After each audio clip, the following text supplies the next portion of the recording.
Have y'all heard? In 1945, a Tennessee woman survived being struck by lightning while inside a coffin at her own funeral. Coming at you.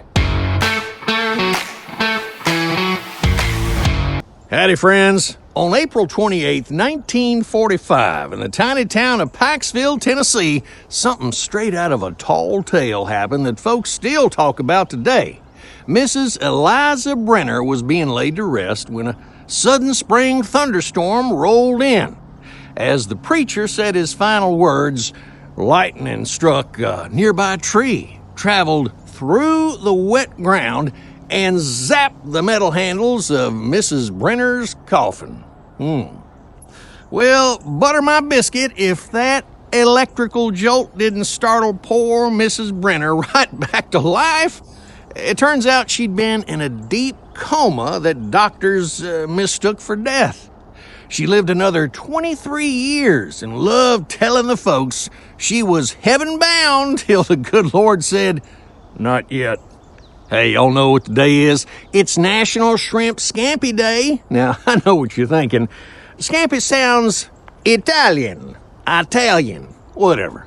But our Gulf Coast shrimpers have made this dish their very own.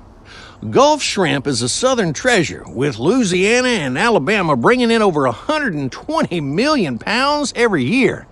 The secret to real southern scampi? A splash of hot sauce and butter churned so fresh you can still hear the cow moo. My grandmama says, if your shrimp ain't from the Gulf, your dinner ain't worth discussing. Did y'all know the Bible mentions birds over 300 times? There's a few of them up there right now. In Matthew 6:26, Jesus tells us, "Look at the birds of the air. They do not sow or reap or store away in barns, and yet your heavenly Father feeds them." Well, I reckon even back then folks enjoyed some bird watching. Oh, the dove gets the most mentions, appearing 46 times. Noah must have been mighty relieved when that dove brought back an olive branch. Can you imagine his face? Sweet tea and cornbread, we done found land. Mark your calendars, y'all, because the 47th annual Lake Ouachita fishing tournament kicks off this here weekend. Anglers from all over the South are polishing their tackle boxes and practicing their "it was this big" gestures. Yeah, last year's winner caught a bass so big, well, it asked for directions back to the water. That's a big fish. And remember, folks, fishing is just like dating. It's all about using the right bait and knowing when to stop talking.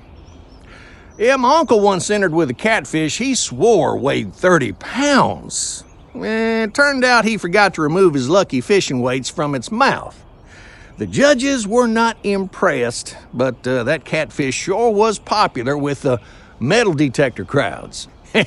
And that's all for today's Have Y'all Heard? Because now y'all have. Leave a comment if you're smart or smiling or hungry. Until next time, later taters.